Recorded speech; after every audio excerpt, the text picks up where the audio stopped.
The Reed family's vacation at a luxury resort takes a dark turn when they're unfairly targeted by security and local police, accused of not belonging. What starts as a peaceful getaway quickly becomes a battle against racial discrimination, forcing Marcus and Danielle to defend their family in front of their children. Will they find justice, or will this encounter leave lasting scars? How far will they go to fight back? Comment below what you think they should do, and don't forget to subscribe for more gripping stories of courage and resilience. Now, let's dive into the resort incident and see how one family stands up when pushed to the brink. The Reed family had been looking forward to this vacation for months. Marcus Reed, a government agent who dealt with national security, rarely had time for his family. The pressure of his job constantly lingered, leaving little room for peaceful moments with his wife Danielle and their two children, Tyler and Sophie. As their SUV pulled up to the sprawling, luxurious beachfront resort, the stress of their hectic lives momentarily melted away. Palm trees swayed in the warm breeze, and the sound of waves gently crashing against the shore greeted them. The resort was everything they had hoped for, an oasis of tranquility, with white sand beaches and crystal-clear waters stretching out as far as the eye could see. Marcus felt his muscles relax for the first time in months. Danielle smiled softly, knowing how much her husband needed this break. Tyler, at 13, was excited but trying to play it cool, his teenage tendencies beginning to show. Sophie, at 8, was bubbling with joy, her wide eyes scanning the resort as if it were a magical kingdom. They checked in without incident, were escorted to their suite, and soon found themselves lounging by the pool. For a while, everything seemed perfect. Marcus reclined on a lounge chair, sunglasses shielding his tired eyes as he sipped an ice-cold drink. Danielle, a well-respected civil rights attorney, relaxed next to him with a book she had been trying to finish for weeks. Tyler and Sophie splashed happily in the shallow end of the pool, their laughter carrying on the breeze. But as Marcus watched his children, a familiar knot formed in his stomach. He'd been in too many situations where things had gone sideways. He glanced around, trying to shake the feeling that something wasn't right. Danielle, sensing his unease, glanced over at him. "You're up early," Rachel said with a smile, setting a plate of eggs and toast on the table. Marcus forced a smile. "Yeah, just getting used to the quiet, I guess." He didn't want to ruin the mood. The peaceful atmosphere around the pool area continued as the sun hung low in the sky, casting a warm golden light over the resort. Sophie was giggling, throwing a beach ball with Tyler, whose playful competition masked a growing awareness of the world around him. He had started to notice things lately, how people reacted to his family. The subtle glances, the shifting of eyes in crowded places. Suddenly, Marcus noticed a security officer approaching them. Dressed in a dark polo shirt and sunglasses, the man walked with a stiff, authoritative stride. He looked down at the Reed family, an air of discomfort evident in his posture. "Excuse me, sir," the officer said, his tone firm but cold. "Can I see your room key? Please, we've had some issues with people sneaking into the pool area." Marcus blinked, momentarily surprised. They had been here for hours, and no one else had been asked the same question. He sat up, removing his sunglasses. "We're staying in room 1207, Marcus replied calmly, reaching for his keycard on the small table next to him. Danielle tensed, her sharp legal mind immediately picking up on the situation. The officer glanced at the keycard without much interest, then folded his arms. "We'll need to verify that with the front desk. In the meantime, I'll have to ask you and your family to leave the pool area." His tone was impersonal, but the underlying suspicion was unmistakable. Danielle's heart raced, but she kept her voice steady. "Why do we need to leave when we've already provided the information? We're paying guests here." The officer didn't flinch. "Just procedure, Mom." Marcus exhaled slowly, keeping his cool. He'd been in enough tense situations to know that reacting aggressively wouldn't help. But the tension in the air was palpable now. Tyler and Sophie, still in the pool, had stopped playing and were watching the exchange from the corner of their eyes, their playful demeanor suddenly replaced with uncertainty. The officer turned and walked toward the front desk, leaving Marcus and Danielle in a cloud of frustration. Danielle sighed heavily, glancing at Marcus. "This isn't the first time something like this has happened," she muttered, lowering her sunglasses and folding her arms. "I don't like the way he was looking at us." Marcus nodded, feeling the same heavy weight settle on his shoulders. They had dealt with this kind of discrimination before, being questioned in upscale neighborhoods, receiving suspicious glances in nice restaurants, but it never got easier. "Let's stay calm," Marcus said, keeping his voice low. "They'll check with the front desk, and it'll be fine." But it wasn't fine. Within minutes, the officer returned, this time with a second officer, a more senior-looking man with a graying beard and a stern expression. They approached the family quickly, without the politeness the first officer had initially shown. "Sir, we're going to need you and your family to step away from the pool while we sort this out," the senior officer said, his tone leaving no room for argument. Marcus' jaw tightened, but he remained seated. "We've already given you our room number," he said, his voice calm but firm. "There's no need to make a scene. You can call the front desk from here." The officer's gaze hardened. "This is policy, sir. We've had issues with trespassers, and we need to confirm your guests." Danielle stood up, her patience wearing thin. "We're not trespassers. We're paying guests like everyone else here. Do you ask everyone for their room number, or just us?" Her voice was sharp, challenging, but Marcus knew she was restraining herself, trying not to let her anger explode in front of their children. The officer shifted uncomfortably but remained firm. "Mom, we're just doing our job." Marcus exhaled, feeling the tension in the air grow heavier. Other guests were beginning to notice, glancing over, whispering amongst themselves. He glanced at Tyler and Sophie, who were watching intently from the pool's edge, their faces clouded with confusion. "Let's just go," Marcus said softly, standing up and placing a hand on Danielle's shoulder. But inside, Marcus' frustration was rising. This was just about them being inconvenienced. This was about their dignity, about the way they were being singled out. He saw it in the officer's eyes, the same look he had seen many times in his life. As they walked back to their room, the tension was palpable. Danielle's anger simmered beneath the surface, and Marcus could feel it too. The injustice of it all gnawed at him, but he knew that letting it escalate further could have more serious consequences. Once inside the suite, Marcus sat down heavily on the edge of the bed, running his hands over his face. Danielle paced the room, her frustration evident in every step. "This is ridiculous," she fumed. "We've been treated like criminals just for trying to enjoy a vacation." Marcus sighed, nodding in agreement. "I know, but we can't lose our cool over this." "Well, handle it." Danielle turned to him, her eyes blazing. "Handle it, Marcus. Our kids just watched us get escorted out of the pool like we don't belong here. What do we tell them?" Tyler, who had been sitting quietly on the couch, finally spoke up. "Mom, why did they do that to us? We didn't do anything wrong." Marcus looked at his son, his heart heavy. Tyler was old enough to understand that something wasn't right, but too young to fully grasp the complexities of racial profiling and discrimination. "Sometimes people don't see us for who we are," Marcus said, choosing his words carefully. "They just see what they want to see." "But why?" Tyler pressed, his brow furrowed in confusion. Danielle sat down next to Tyler, placing a hand on his shoulder. "Because some people judge others based on things like the color of their skin," she explained gently. "It's not right and it's not fair, but it happens. And when it does, we have to stand up for ourselves." Tyler's face clouded with a mix of confusion and anger. "That's not fair," he muttered. "No, it's not," Marcus agreed, feeling the same frustration building inside him. "But we're going to handle it the right way." Sophie, still too young to fully understand what was happening, clung to Danielle's arm, her wide eyes filled with concern.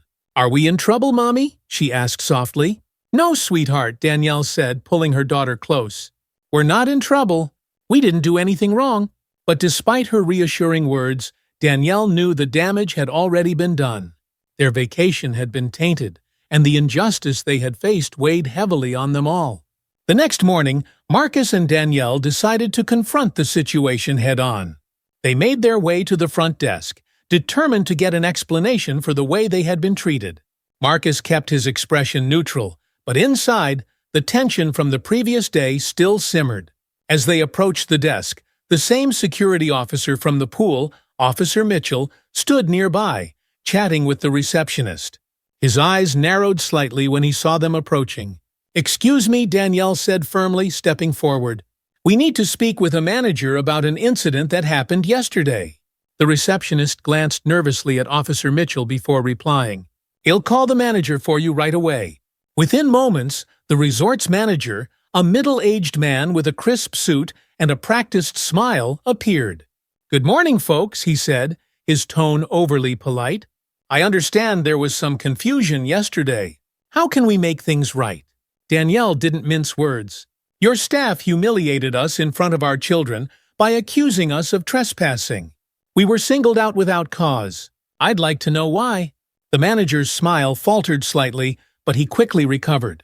"I'm terribly sorry for the misunderstanding. We take the security of our guests very seriously, and sometimes there are miscommunications." Danielle cut him off. "This wasn't a miscommunication. This was discrimination.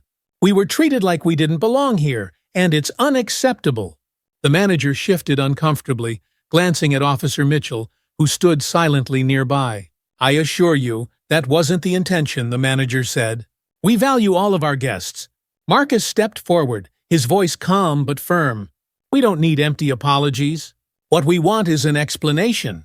Why were we the only ones questioned? Why was my family targeted?"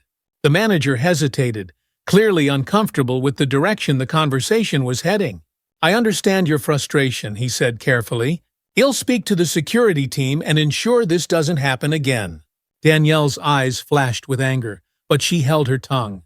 For now, they had made their point.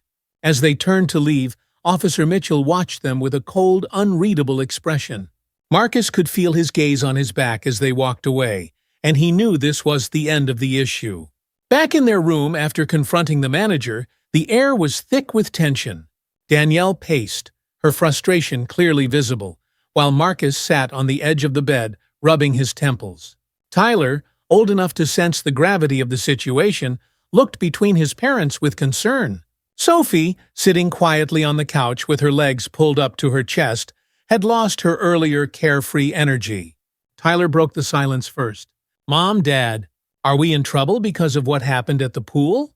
His voice was uncertain, trying to make sense of everything. Danielle stopped pacing and knelt in front of him, placing a hand on his shoulder.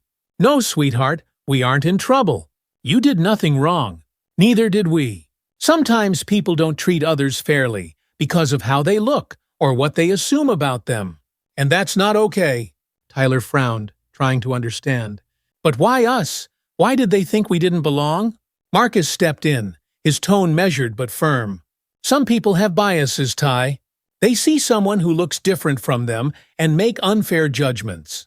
That's what happened to us yesterday. But it doesn't mean we accept it." Sophie's small voice cut through the conversation. "Will they do it again, Daddy?" Her wide eyes were filled with fear, and it broke Marcus' heart to see his daughter so shaken. This was supposed to be a vacation, a place where they could all relax and enjoy time together as a family. Marcus bent down and pulled her onto his lap. "No, Sophie, we're going to make sure they don't. Mom and I are going to talk to the right people, and we'll make this right." The family sat in silence for a few moments, the weight of the situation settling on all of them. Marcus and Danielle exchanged a look, both knowing this wasn't just about yesterday anymore. The way they handled this would shape how their children understood the world and what they could expect from it. The next day, despite the discomfort still lingering from their confrontation with the resort staff, Marcus and Danielle decided to go back to the pool. They had paid for this vacation, and they wouldn't let anyone take it from them. It was about more than just relaxing now, it was about reclaiming their right to be there. Tyler and Sophie hesitated when their parents suggested heading back to the pool. Sophie clutched her stuffed dolphin and asked, "What if the guards come back?" Danielle knelt beside her, smoothing her daughter's hair. "If they come back, we'll handle it, but we're not going to hide. We're here to have fun." Tyler, though still unsure, nodded in agreement. They had to be brave like his parents. The family returned to the pool, trying to relax in the sun. Marcus couldn't help but scan the area, watching for any signs of trouble. He noticed a few lingering looks from other guests, but brushed them off. He was here for his family, not to worry about what others thought. For a little while, things seemed normal again. Sophie and Tyler splashed around, laughing as they chased a beach ball across the water. Danielle reclined with her book, though Marcus could tell by the way her fingers gripped the pages that she was still tense. Just as Marcus allowed himself to relax, he noticed Officer Mitchell approaching from the far side of the pool, flanked by 2 police officers. The sight of them made Marcus' stomach tighten. This time, Mitchell's expression was far less cordial than before. Without preamble, he strode up to Marcus, eyes cold. "Sir, we've received reports that you were asked to leave the pool area yesterday and refused to comply. I'm going to have to ask you and your family to leave now." Danielle stood up immediately, her voice sharp with disbelief. "We didn't refuse anything. You asked us for our room number, and we gave it to you." One of the police officers, Officer Rogers, stepped forward. He was older with a hardened expression. "We need to see your ID, sir. Now." Marcus rose slowly, his hands at his sides. He'd been trained to stay calm in situations like this, but this was different. This wasn't just another tense situation at work. This was his family. His children were watching. "We already gave our room number. You can verify it at the front desk." The officers didn't budge. Officer Rogers reached for his cuffs. "I'm not asking again. If you don't comply, we'll have to remove you." Sophie, still in the pool, was staring at the scene with wide, terrified eyes. Tyler had already climbed out of the water, standing protectively beside his father. "Dad, what's happening?" Tyler asked, his voice shaking. Danielle stepped in front of Marcus, her hand raised as if to ward off the officers. "This is ridiculous. We're guests here, and you're treating us like criminals." But before she could say more, Officer Rogers grabbed Marcus by the arm. In an instant, Marcus' hands were wrenched behind his back, and the cold bite of handcuffs clamped around his wrists. "Dad," Tyler shouted, rushing forward. "Tyler, stay back," Marcus commanded, trying to keep his voice steady, even as rage surged through him. He couldn't let this get out of control. Not in front of his children. Sophie burst into tears, clinging to Danielle as Marcus was pulled away from the pool. Guests around them were watching now, some murmuring in confusion, others pulling out their phones to record. The shame and frustration bubbled in Marcus' chest, but he swallowed it down, focusing on keeping his family safe. Danielle's voice cut through the air. "This is a violation of our rights, and he'll see to it that every one of you pays for this." Her voice shook with anger, but Marcus could see the fear in her eyes too, fear of what this was doing to their children. Marcus stood still, his wrists aching under the weight of the handcuffs. The tension between him and the officers was palpable. His mind raced with everything he'd been taught during his career, how to stay calm, how to de-escalate situations, but none of it applied now. This wasn't about keeping peace at a crime scene. This was about his family being targeted for no other reason than their appearance. Tyler's face was a mask of confusion and hurt, his young eyes trying to process why his father was being treated like a criminal. "Dad, why are they doing this?" he whispered, his voice barely audible over the sounds of people whispering and recording the incident. Marcus looked at his son, trying to summon a reassuring smile. "It's going to be okay, Tyler. We'll get through this." But inside, Marcus wasn't sure. He had faced dangerous situations before, but nothing had prepared him for this, being humiliated in front of his children, treated like an outsider when all they wanted was a vacation. Danielle was still arguing with the officers, her voice rising in intensity as she cited legal precedents and threatened lawsuits. The officers ignored her, focusing on keeping Marcus restrained. Sophie clung to Danielle's leg, her sobs heartbreaking. The crowd around them had grown larger, with guests murmuring among themselves. Some looked sympathetic, but none intervened. They just watched, their phones capturing every moment. A few guests had the decency to look away, clearly uncomfortable with what was unfolding, but the damage was done. The humiliation was complete. Officer Rogers finally spoke, his tone hard. "We're going to take you in for trespassing unless you cooperate." Marcus swallowed hard, his anger threatening to boil over. "We're paying guests. You can call the front desk right now and verify it." Officer Mitchell, who had remained silent until now, stepped forward. "We haven't been able to verify your room. That's why we're detaining you." Danielle's eyes flared with anger. "Because you didn't even try to verify it, you just assumed we didn't belong here. You didn't give us the chance to explain?" As Marcus stood there, cuffed and humiliated, his mind flashed back to all the times he had heard stories like this from colleagues. They'd been stopped for driving a nice car, questioned in stores where they were shopping, or looked at with suspicion in certain neighborhoods. He had always known these things happened, but living through it was a different story. And the worst part wasn't what they were doing to him, was what they were doing to his kids. The officers seemed to realize they were losing control of the situation. The murmurs from the crowd had turned into open whispers of disapproval, and more phones were held high, recording every word, every action. Officer Rogers, sensing the shift in the atmosphere, muttered something under his breath to Mitchell. After a long pause, Officer Rogers pulled out a key and uncuffed Marcus, though the tension in the air didn't dissipate. "You're free to go, but we're still investigating this." Danielle's voice, icy and sharp, cut through the officer's words. "We'll be the ones investigating this, and we'll make sure the world knows what happened here." The walk back to their room was heavy with silence. Marcus rubbed his sore wrists, trying to calm the storm of emotions raging inside him. Danielle's hands were shaking as she held Sophie close, her mind racing with legal strategies and the next steps to take. Tyler trailed behind, his young face pale with shock. "Dad, why did they do that to you?" he asked quietly, his voice trembling with the weight of everything he had just seen. Marcus knelt down beside his son, feeling the weight of the moment. Tyler wasn't a little kid anymore. He was old enough to understand that what had just happened wasn't just a misunderstanding. He needed an explanation, but Marcus wasn't sure how to give him one that would make sense. "Sometimes people make assumptions about others," Marcus said slowly, choosing his words carefully. "They look at someone and think they know who they are, even when they don't. What happened today was wrong, but well, make sure it doesn't happen again." Tyler's brow furrowed in confusion.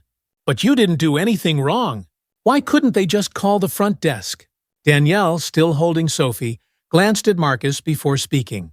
"Because some people don't want to admit when they're wrong. They thought we didn't belong here, and instead of finding out the truth, they treated us like criminals." Sophie, sniffling, looked up at her father. "They won't take you away again, right?" The temporary relief from the turbulence had done nothing to ease his growing sense of dread. "No, Sophie. They won't. I promise." But as they entered their room and closed the door behind them, Marcus and Danielle exchanged a look. They knew that this was far from over. Back in their suite, the weight of the incident at the pool settled heavily on the family. The stark reality of what had just happened was impossible to ignore. Marcus sat on the couch, staring blankly at the floor, trying to process the emotions swirling inside him. His mind raced through the events, replaying the moment he was handcuffed in front of his children, the humiliation, the fear in their eyes, the helplessness. Danielle, pacing the room, was still fuming. She knew she needed to stay calm, but her mind was already building a legal case. "We can't let them get away with this," she said, her voice low but charged with fury. "This isn't just about us. They can't keep treating people this way." Marcus nodded slowly, but his thoughts were elsewhere on Tyler and Sophie. He glanced over at his children, who were sitting together on the other side of the room, their faces pale and uncertain. Tyler was staring at the TV, though it was clear he wasn't watching it. Sophie sat beside him, holding her stuffed dolphin tightly in her arms, her small body trembling as she tried to process what had happened. "Danielle," Marcus said softly, his voice thick with emotion, "we need to talk to them. This was too much. They're still scared." Danielle stopped pacing and turned to look at their children. Her anger softened, replaced with the protective instinct of a mother. She walked over to them, sitting on the edge of the couch. Marcus followed, sitting beside Tyler and placing a hand on his son's shoulder. "Kids," Danielle began, her voice gentler now, "we know what happened today was really scary. It wasn't right, and it wasn't fair. But I need you to know something. We're going to be okay. Your dad and I are going to make sure of that." Tyler, his expression still filled with confusion, looked at his father. "Dad, why did they think we didn't belong?" We didn't do anything wrong. Marcus felt his heart tighten. This was the question he had dreaded, the one he couldn't fully answer in a way that would make sense to his son. He sighed and met Tyler's eyes. You're right, son. We didn't do anything wrong. But sometimes people make assumptions about others. They think they know who we are just by looking at us. And those assumptions, they can be dangerous. Sophie's small voice chimed in, her wide eyes still filled with fear. But they hurt you, Daddy. What if they come back? Danielle reached out and pulled Sophie into her arms, smoothing down her curly hair. They won't come back, sweetheart. I promise. And your dad is okay. We're going to make sure that what they did to us won't happen again. Marcus tried to give Sophie a reassuring smile. Your mom's, right? We're safe now. But we're not going to let this go. We're going to make sure that those officers and this resort are held accountable for what they did. Tyler, his face still troubled, nodded slowly. But what if they don't listen? What if they don't care? Danielle's eyes flashed with determination. They'll listen, Tyler. And they'll care? I'm going to make sure of it. The next morning, Danielle woke up with a renewed sense of purpose. The rage from the day before had transformed into determination. She was a lawyer. This was her battleground, and she was ready to fight. She immediately called her colleague, Ella, a fellow civil rights attorney, and began detailing the events of the previous day. This is a textbook case of racial profiling and abuse of power, Danielle said, pacing the suite. I need you to start gathering everything laws regarding police conduct, the resort's policies, any past incidents of similar behavior at this place. We're not letting them off the hook. Ella, on the other end of the line, agreed without hesitation. I'll get started right away. And if we can get the media involved, it'll put even more pressure on them. Danielle knew the power of public exposure. If they could get the word out, not only would the resort be forced to respond, but it would also send a message to the local authorities. This wasn't just a private dispute anymore. It was a public fight for justice. Meanwhile, Marcus was contacting his own network, speaking with friends in law enforcement and government to get their advice. Though he had faith in Danielle's legal skills, Marcus knew this was more than just a legal battle. It was about sending a message. The officers who had humiliated him in front of his family needed to be held accountable. And the resort management, who had called the police in the first place, couldn't walk away unscathed either. As they made their calls, a knock came at the door. It was the resort manager, looking nervous. His polite demeanor from the day before was gone, replaced with a more serious tone. Mr. and Mrs. Reed, we deeply regret what happened yesterday. We want to offer our sincerest apologies and discuss how we can make things right. Danielle crossed her arms, unimpressed. An apology won't cut it. We were humiliated in front of our children, and you called the police on us without cause. We're taking legal action. The manager paled. Please, let's discuss this privately. We're willing to compensate you for the trouble, refund your entire stay, offer free vacations in the future. Danielle's voice cut through his offer. This isn't about money. This is about accountability. What happened was wrong, and there's no buying your way out of this. Marcus, standing behind Danielle, folded his arms. You should be more concerned about the lawsuit we're filing, and the fact that the media will be hearing about this soon. The manager swallowed hard, his attempt at damage control clearly failing. Well, cooperate fully. I'll notify the resort's legal team. Do that, Danielle said coolly, because you're going to need them. The manager left, flustered, and Danielle turned to Marcus. That's just the start. We need to take this all the way. Later that afternoon, a knock on the door signaled another visit. But this time, it wasn't the resort staff. Two local police officers, led by Detective Paul Taylor, stood outside. Marcus recognized Taylor immediately, had seen him at various government functions. Taylor wasn't just any cop, he was one of the senior detectives in the region, someone who commanded respect. Detective Taylor, Marcus greeted, though his tone was clipped. What brings you here? Taylor removed his cap and stepped inside, his face set in a neutral expression. Mr. Reed, Mrs. Reed, I've been briefed on the incident that occurred yesterday. I want to personally apologize on behalf of the department. Danielle, standing beside Marcus, raised an eyebrow. An apology. That's all you have to offer. Taylor sighed, clearly aware that this wouldn't be an easy conversation. I understand that what happened was unacceptable. I've spoken with the officers involved, and we're conducting an internal investigation. Officer Rogers and Officer Mitchell have been suspended while we review their conduct. Suspended Marcus' voice was steady but cold. That's supposed to fix this. Taylor held up his hands in a placating gesture. It's the first step.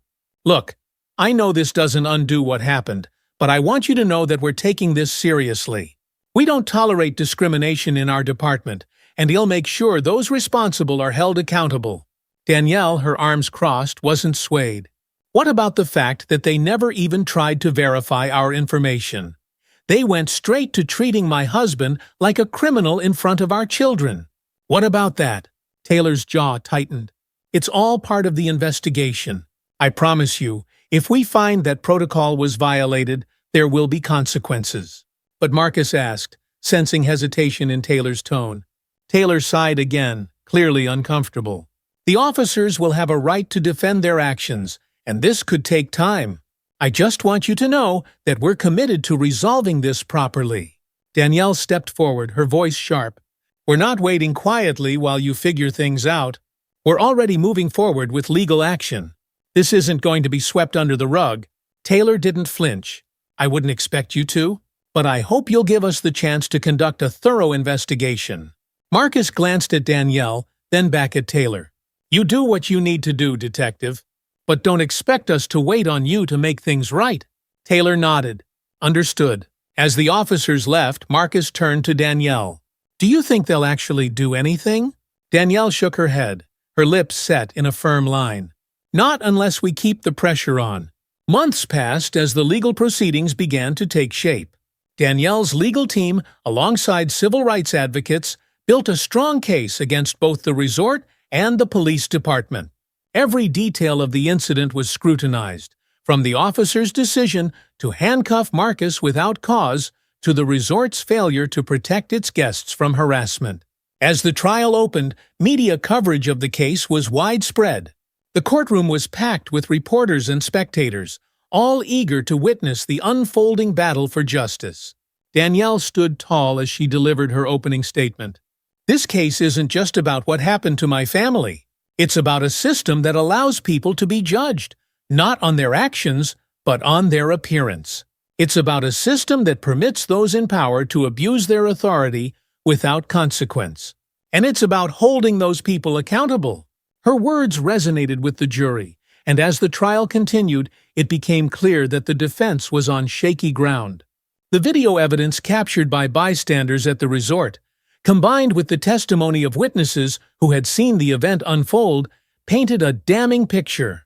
Marcus took the stand, recounting the humiliation of being handcuffed in front of his children.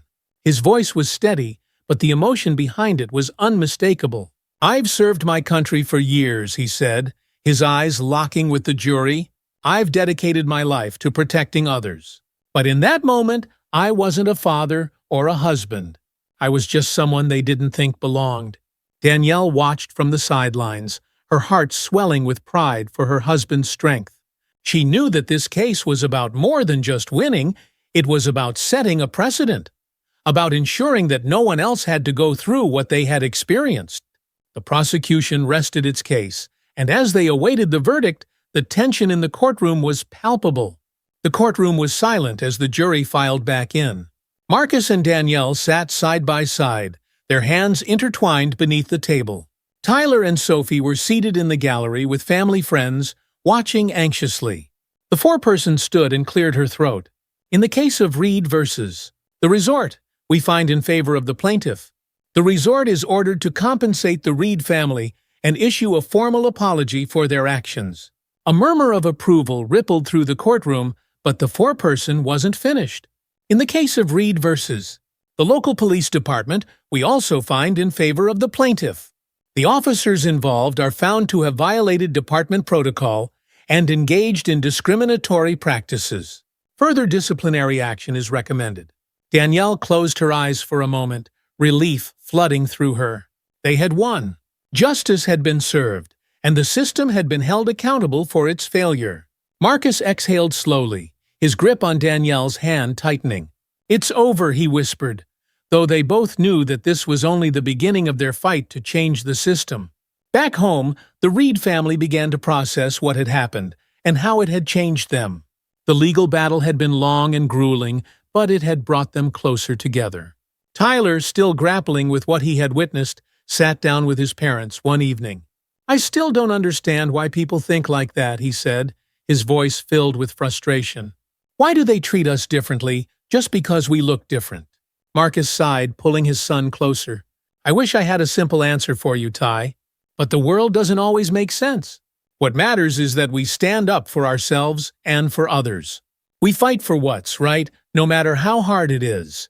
Danielle nodded, her voice soft but resolute. "And we make sure that people like those officers can't get away with it. That's how we change things." Sophie, now more aware of the world around her, listened quietly, her young mind trying to make sense of it all. But in her parents' words, she found comfort. She knew that her family was strong, that they had faced something terrible and come out on the other side stronger than before. The story of the Reed family became a symbol for an example of how to stand up against injustice and fight for what's right. The media coverage of their case spread across the country, inspiring conversations about racial profiling, discrimination, and abuse of power. For Marcus and Danielle, the journey wasn't over. They continued their work, Marcus in government service, and Danielle as a civil rights attorney, determined to make the world a better place for their children. One evening, as the family sat together on the porch of their home, watching the sunset, Tyler looked at his parents. "Do you think things will ever change?" Danielle smiled softly, her hand resting on Marcus. "It's going to take time, but we're not going to stop fighting. And as long as we keep standing up for what's right, we can help make that change happen." Marcus nodded in agreement, his heart filled with pride for his family. "We'll make sure the world is better for you and Sophie. That's a promise." As the sun dipped below the horizon, the Reeds knew that their fight for justice had only just begun. But they were ready for whatever lay ahead, stronger, more united, and more determined than ever to create a fairer world for everyone. The days following the court's decision were a whirlwind of media attention, legal meetings, and emotional reflection for the Reed family. News outlets covered their story widely, focusing on the injustice they had faced and their victory in court. Marcus and Danielle became public figures in the fight against systemic discrimination. The case had struck a nerve with people across the country, and the Reeds found themselves at the center of a larger movement. Back home, things were slowly returning to normal. The children had returned to school, and the family tried to find peace after the ordeal. Yet, it was clear that the experience had changed them all, particularly Tyler. One evening after dinner, Tyler approached his parents with a question that had been bothering him. "Mom, Dad, I've been thinking about everything that happened. Why did it take us going to court for people to care? It felt like nobody wanted to listen to us at first. They only cared once it got on TV." Danielle sat down beside him, taking a deep breath. "That's a hard question, Tyler.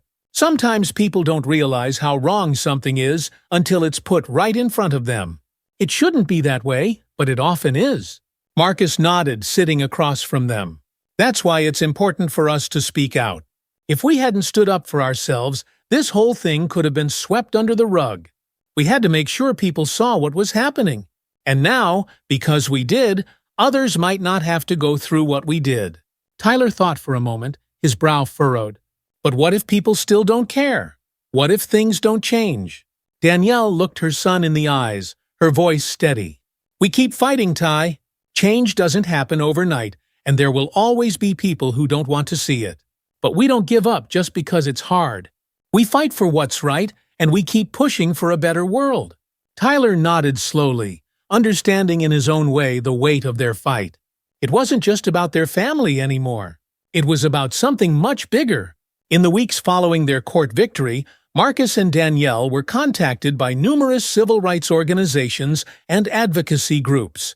They were invited to speak at events, to share their story, and to help raise awareness about the issues of racial profiling and police misconduct. One evening, they attended a community meeting where people who had faced similar injustices gathered to share their experiences. The atmosphere was heavy, filled with stories of pain and struggle, but there was also an undeniable sense of unity in the room. People from all walks of life were coming together to support one another, to push for change. As Marcus took the stage to speak, he looked out at the faces in the crowd, people who, like him, had experienced the weight of discrimination, people who were tired of being silent. "Thank you for being here," Marcus began, his voice steady but filled with emotion. "My family and I went through something we wouldn't wish on anyone. Being handcuffed in front of my children, being treated like a criminal simply because of how I look, that's not something anyone should experience. But the sad truth is that it happens all the time. And it's time we say, no more." The crowd murmured in agreement, and Danielle stood beside Marcus, her hand resting on his back for support. "We're not just fighting for our own justice," Marcus continued, his gaze sweeping over the crowd. "We're fighting for everyone who's been judged unfairly, for everyone who's been hurt by a system that's supposed to protect us. We're fighting for a future where our kids won't have to grow up being afraid of what might happen just because of the color of their skin." The applause that followed was thunderous, and Marcus felt a surge of hope. The battle wasn't over, but they weren't alone. There was a community behind them, and together they could make a difference. Danielle stepped forward next, her voice clear and passionate. "Our victory in court was a small step, but it's part of a much larger fight. We need to hold those in power accountable. We need to make sure that laws are changed, that policies are put in place to prevent this kind of abuse from happening again. And we need to do it together." After the meeting, people approached the Reeds to thank them for their courage and to share their own stories of injustice. Marcus and Danielle listened to each one, offering words of comfort and solidarity. It was clear that their fight wasn't just their own anymore, it had become a symbol of something much larger. As the weeks turned into months, the intensity of the media coverage around the Reeds case began to fade. Life at home slowly returned to normal, though the family was forever changed by what they had been through. Marcus returned to his work, though he did so with a renewed sense of purpose. The experience had shaken his faith in the system he had served for so many years, but it had also given him the determination to change it from within. He became more involved in discussions about reforming police practices and ensuring that law enforcement agencies were held to higher standards of accountability. Danielle, meanwhile, continued her legal work with even greater resolve. She took on more cases of discrimination and police misconduct, using her experience to fight for others who had been wronged. Her reputation as a fierce advocate for justice grew, and she became a sought-after speaker at legal conferences and civil rights events. At home, the family worked on healing. Tyler, who had been deeply affected by what he had witnessed, began to open up more about his feelings. He talked with his parents about the confusion and anger he had felt. And slowly, with their guidance, he started to process those emotions. Sophie, still young but growing more aware of the world around her, asked questions about what had happened.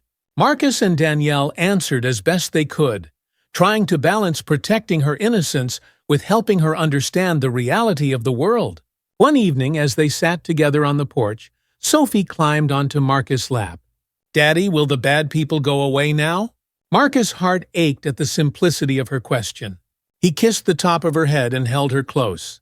"I wish I could say yes, sweetie. But what we can do is make sure that the good people like you and your brother, are strong enough to stand up to them." Sophie smiled, her arms wrapped around her father's neck.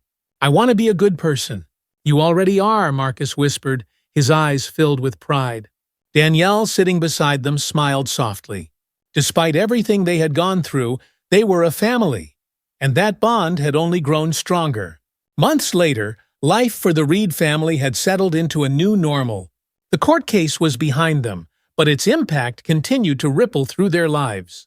The resort had issued a formal apology, and the police department had made changes to its training and policies in response to the case.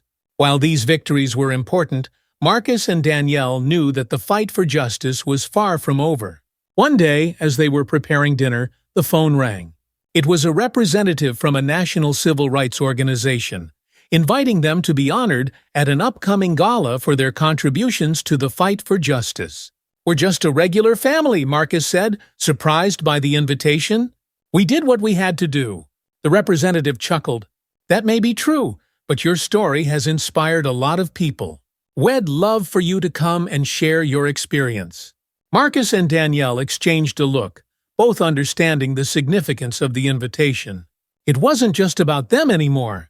It was about using their experience to inspire others, to encourage more people to stand up and fight for what was right. At the gala, Marcus and Danielle spoke to a packed audience, sharing the story of their fight for justice. But it wasn't just a recounting of events, it was a call to action. "We're not here to tell you how the world should be," Danielle said, her voice strong and clear. "We're here to remind you that each of us has the power to make it better. When we stand together, when we raise our voices, we can change things. And that's what we're going to keep doing." The applause was loud, but what mattered most to the Reeds was the message they had delivered. Their fight wasn't over, and neither was the fight for justice. But they knew that as long as they stood together, they could face whatever challenges lay ahead. As they returned home that night, Tyler looked out the window of the car, the city lights twinkling in the distance. "Do you think we really made a difference?" he asked. Danielle smiled, turning to look at her son. "Yes, Tyler, we did. And we'll keep making a difference as long as we keep fighting." Marcus placed a hand on Tyler's shoulder. "This isn't the end. It's just the beginning." He didn't recognize the sender, but curiosity piqued his interest. As the Reed family moved forward, they knew their story was just one of many. They had fought for justice, and they had won, but the fight wasn't over. For every victory, there were still countless battles to be fought. But they were ready, and they were determined to continue making a difference, not just for themselves, but for everyone who had been unfairly judged or mistreated. Their story wasn't just about overcoming an injustice. It was about unity, family, and standing up for what's right even when it's hard. If you believe in fighting for justice and want to be part of a community that stands together against discrimination and unfair treatment, make sure to subscribe to our channel. By subscribing, you can stay connected with more inspiring stories like this. Stories that remind us of the power of courage, resilience, and hope. Together, we can make a difference. Subscribe now and join us on this journey toward a fairer, more just world. You saved us. You kept us safe during one of the scariest moments of my life, and he'll never forget that. But what he'll also never forget is the way I treated you. I don't expect forgiveness, but I wanted to let you know that I'm trying to be better. I'm trying to see beyond my own biases, and I owe that to you. Thank you for doing your job, and for doing it with grace, even when people like me don't deserve it. I have a lot of work to do on myself, but I hope that this letter is a start. Sincerely, Jonathan Hale. Marcus sat back in his chair, the letter resting in his hands. He stared at the words, a mixture of emotions swirling inside him. He hadn't expected this, not from Jonathan Hale. For a moment, he didn't know what to feel. Relief, gratitude, sadness. Rachel walked into the kitchen, noticing the thoughtful look on Marcus' face. "What's that?" she asked, nodding toward the letter. Marcus handed it to her without a word, and Rachel read it silently. When she finished, she looked up at him, her expression soft with understanding. "Wow," she said quietly. "That's big." Marcus nodded, though his voice remained quiet. "Yeah, it is." Rachel sat down across from him, her hand reaching for his. "How do you feel?" Marcus thought for a long moment, his eyes drifting back to the letter. "I don't know. It's nice to hear that he's trying to change, but I guess I'm just tired. Tired of having to prove myself. Tired of having to wait for people to realize I'm just as good as anyone else." Rachel's hand squeezed his gently. "I know. But you are changing things, Marcus. This letter is proof of that. It may not feel like enough, but it's a step. And that's something." Marcus nodded slowly, his mind still processing. The letter from Jonathan Hale was a small victory in a much larger battle. But maybe Rachel was right. Maybe it was enough for now. A few days later, Marcus stood in front of the large windows at the airport, watching as planes took off and landed against the backdrop of a clear blue sky. His next flight was set to depart in an hour, and he had already gone through his usual pre-flight checks. But today, as he stood there, his mind wasn't on the technical details of the flight. It was on the letter. It was on Jonathan Hale, and it was on the countless other passengers who had judged him in silence over the years. For a long time, Marcus had carried the weight of those judgments with him, each one a small scar that never fully healed. But now, as he stood at the window, watching the plane soar into the sky, he felt something shift inside him. He wasn't just a black man in a pilot's uniform. No, it's not, she agreed. He was a pilot. A damn good one. And that's all that should matter. Marcus turned away from the window, heading toward the gate where his plane waited. As he walked, his mind cleared, his steps steady. The challenges he faced both in the air and on the ground were far from over. There would always be storms. There would always be people like Jonathan Hale. But there would also be people who could change. People who, like Jonathan, could learn to see beyond their own prejudice. And for every letter like Jonathan's, for every small victory, Marcus knew that he was making a difference. As Marcus approached the plane, the familiar excitement stirred in his chest. The sky was calling, and he was ready to answer. He belonged here among the clouds, in the cockpit, where skill and courage mattered more than anything else. And no storm, no prejudice, could take that away from him. As Marcus settled into the captain's seat, his hands moved over the controls with practiced ease. Tom, already seated beside him, gave him a nod and a grin. "Ready for another one, Captain." Marcus smiled, a quiet confidence in his eyes. Always. The engines roared to life, the plane humming with power as it prepared for takeoff. Marcus felt the familiar rush of adrenaline as he guided the aircraft onto the runway, his heart steady, his mind clear. With a final check of the instruments, Marcus pushed the throttle forward, and the plane began to roll. The ground sped by in a blur, and within moments they were airborne, soaring into the sky. Marcus glanced out the window, watching as the city below grew smaller, the clouds parting to reveal a vast, endless blue horizon. Up here in the skies, he was free. Free from the weight of judgment, free from the constraints of the world below. He was a pilot, and he was exactly where he was meant to be. Thank you for joining us on this powerful journey with Marcus Grant, a story of courage, resilience, and overcoming prejudice. If this story inspired you or made you think about the challenges we all face in life, don't forget to like this video, subscribe to our channel, and turn on notifications so you never miss an update. We love hearing your thoughts. Drop a comment below and let us know what you think about Marcus' journey. Have you ever faced a challenge where you had to rise above doubt or fear? How did you handle it? Share your stories with us. By subscribing, you help us continue to bring you more stories that inspire, challenge, and remind us all of the power of perseverance. Thanks again for watching, and well, see you in the next story. This was exactly what she had wanted, the chance to prevent others from going through what she had experienced. Tanya was equally enthusiastic. "Well, organize another rally," she said, her eyes alight with determination. "This time, we're not just demanding justice for you. We're demanding changes that will protect everyone." The rally, held in front of the courthouse, drew even larger crowds than the first one. Alyssa stood at the center of it all, feeling the energy of the people around her, people who believed in what she was fighting for, people who wanted to see real change. This time, Alyssa felt stronger. She wasn't just fighting for herself anymore. She was fighting for the countless others who had been silenced, ignored, and mistreated. As she took the stage to speak, the crowd quieted. Alyssa's voice rang out, clear and steady. "I stood here months ago to tell you my story. Today, I'm here to tell you that the fight for justice isn't over. It's not just about what happened to me. It's about what happens every day to people who look like me, people who live with disabilities, people who are treated like they don't belong." The crowd cheered, their voices rising in support. "We deserve to be treated with dignity and respect, no matter who we are or where we come from," Alyssa continued. "And we won't stop until the system changes, until officers are held accountable, until our communities feel safe, and until everyone is seen for who they are, not just the assumptions made about them. As the rally continued, Alyssa felt a renewed sense of purpose. She knew there was still a long road ahead, but she also knew she wasn't walking it alone.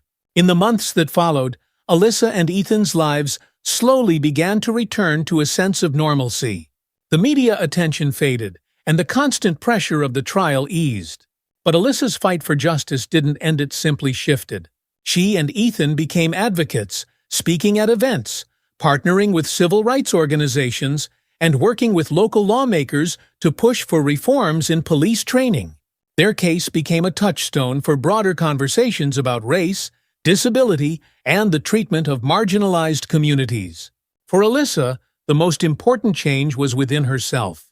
She had gone from feeling powerless to finding her voice, and now she was using that voice to help others. Her strength, which had been tested in ways she never imagined, had only grown stronger. One evening, as Alyssa and Ethan sat on the porch watching Marcus play in the yard, she felt a sense of peace that had eluded her for so long. "I didn't think we'd get here," Alyssa said quietly, leaning her head against Ethan's shoulder. Ethan smiled, wrapping his arm around her. "We've come a long way." Alyssa watched Marcus laugh and run, her heart swelling with love for him. "Do you think he'll remember what happened?" she asked softly. Ethan thought for a moment. "Maybe. But if he does, he'll remember how strong you were, how you stood up for yourself and for him." Alyssa smiled, wiping a tear from her cheek. "I just want him to know that we did the right thing." "He knows," Ethan said gently. "We all know." Months turned into a year, and while the initial urgency of the trial had passed, the changes that Alyssa and Ethan had fought for were starting to take root. The police department, under pressure from the public and local leaders, began implementing new training protocols. Officers were required to undergo sensitivity training focused on racial bias and disability awareness. It wasn't a complete overhaul, but it was a step in the right direction. Alyssa and Ethan continued to speak out, using their platform to raise awareness and push for further reforms. They met with other families who had experienced similar injustices, offering support and guidance. One day, as Alyssa was preparing for another speaking event, she received an unexpected call from the police department's new chief, who had been brought in after the fallout from the trial. "I wanted to reach out to you personally," the chief said, his tone respectful. "I know the department has a long way to go, but I want you to know that we're committed to making things better. What happened to you should never have happened, and we're working to ensure it doesn't happen again." Alyssa was taken aback by the call. It wasn't a formal apology, but it was the closest thing to acknowledgement she had received from the department since the trial. "Thank you," Alyssa replied, her voice steady. "I appreciate that. But I'll be watching closely to make sure those changes happen." The chief chuckled lightly. "I wouldn't expect anything less." As Alyssa hung up the phone, she felt a sense of closure that had been missing for so long. The journey wasn't over, but for the first time, she felt like real progress was being made. On a crisp autumn afternoon, Alyssa, Ethan, and Marcus returned to Greenview Amusement Park. It had been over a year since the confrontation, and though Alyssa had been reluctant to return, Ethan had convinced her that it was time to reclaim the space that had once brought them so much pain. As they walked through the gates, Alyssa felt a mix of emotions. Memories of that day flooded her mind, but alongside them came a sense of strength. She had faced her fear, fought for justice, and emerged stronger on the other side. "Mom, can we go on the Ferris wheel?" Marcus asked, his voice filled with excitement. Alyssa smiled down at him, her heart swelling with pride. "Of course we can," she said. "Let's go." As they approached the ride, Alyssa noticed the park had made some changes. The accessibility lines were more clearly marked, and staff members greeted them with warmth and respect. It was a small but significant Victoria sign that slowly but surely things were changing.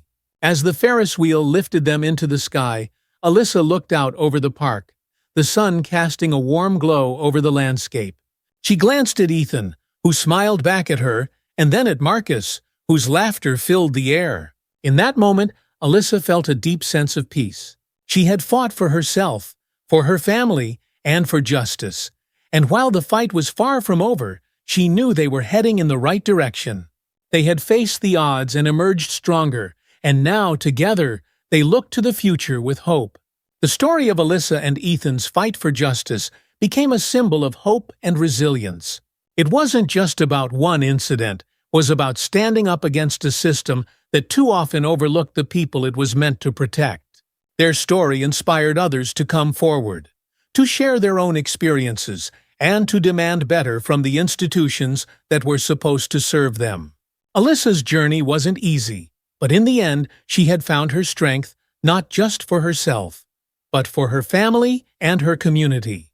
And while the fight for justice continued, Alyssa knew that together they could make a difference. Thank you for watching this powerful story. If Alyssa's journey for justice and resilience inspired you, don't forget to subscribe to our channel for more stories that spark hope and bring light to issues that matter. Hit the notification bell so you won't miss our next upload, and let us know your thoughts in the comments. Your voice matters in the ongoing fight for change. Stay tuned for more stories that uplift, inspire, and push for a better tomorrow. He paused, locking eyes with the jury. We have a chance today to show that Silver Creek is a place where everyone is valued, where justice prevails. Let's not waste that chance. The jury's decision, when it came, was a victory for Ethan's client and for the town as a whole. The verdict sent a clear message: Silver Creek was ready to move forward, to embrace the values of equality and justice that Ethan and Naya had fought so hard for.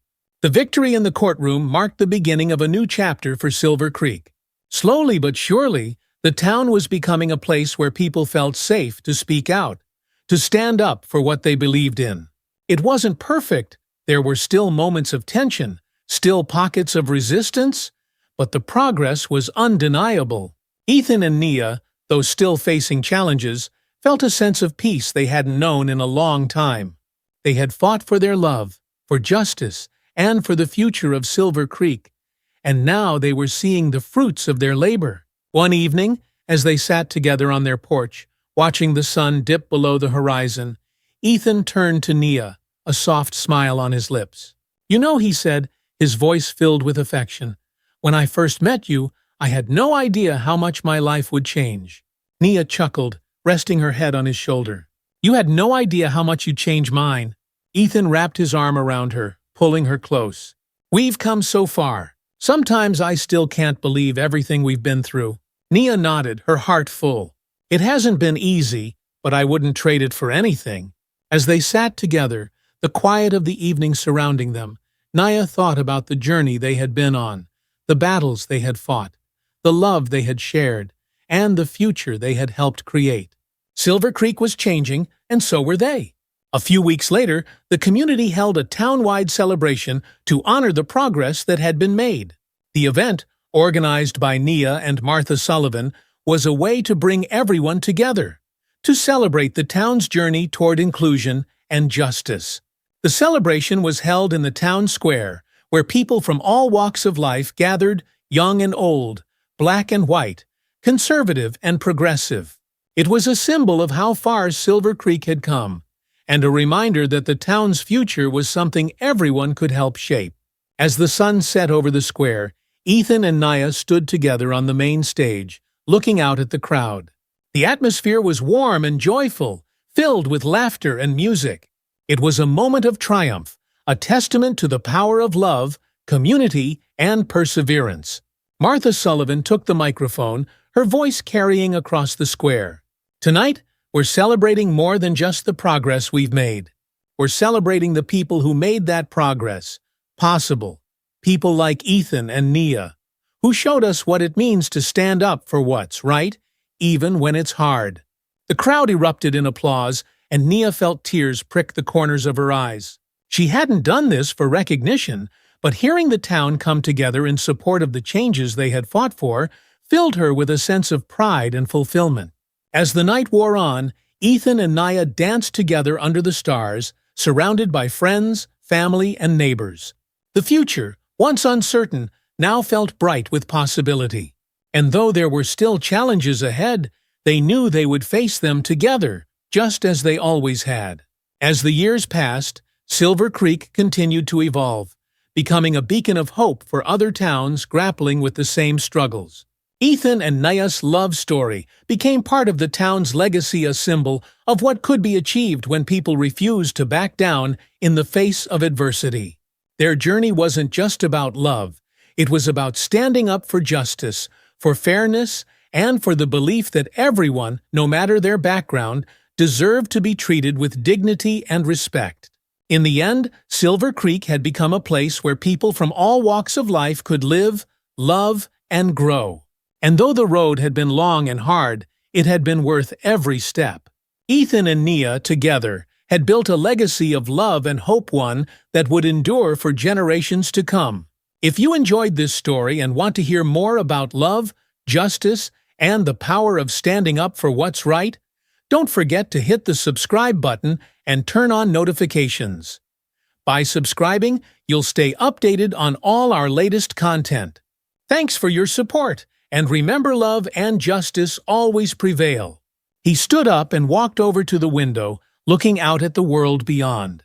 The sunlight filtered through the trees, casting long shadows across the yard. It was a beautiful day, full of possibility. And as Derek looked out, he felt a deep sense of hope for the future, not just for himself and his family, but for the world they were all helping to shape. Mia and Marcus ran into the room, their laughter filling the air as they played a game of tag around the furniture. Jessica followed close behind, her smile bright and warm. Derek turned away from the window and watched his family, feeling a deep sense of contentment. They were his reason for everything, for standing tall in the face of adversity, for sharing his story, for doing his part to make the world a better place. And as he looked at their faces, full of love and laughter, Derek knew that the future was bright. It wouldn't always be easy, but it was full of potential, full of opportunities to learn, to grow, and to create a world where empathy and understanding prevailed. In the end, that was all he could ask for. As the day wound down, Derek sat back at his desk, reflecting on everything that had transpired over the last few months. From the confrontation at the electronics store to the inspiring conversations with young people, he had witnessed firsthand how one small action could create lasting change. Every step forward mattered. He logged into his blog and drafted another post, this time focusing on the idea of speaking out, of standing up for what's right. He knew there was more work to do, always more people to reach, more stories to tell. But he felt confident that he was on the right path. As Derek prepared to hit publish, he paused, thinking of everyone who had been following his journey. If you've been inspired by this story and want to be part of a community that stands up for empathy, justice, and change, don't forget to subscribe to the blog. Join the conversation, share your thoughts, and stay tuned for more stories about making a difference one step at a time. Together we can build a future that's brighter for everyone. Satisfied, Derek hit the publish button and leaned back in his chair. The work wasn't done, but with every new subscriber, every person who read and connected with his message, he knew they were getting closer to the world they all deserved. And that was worth everything.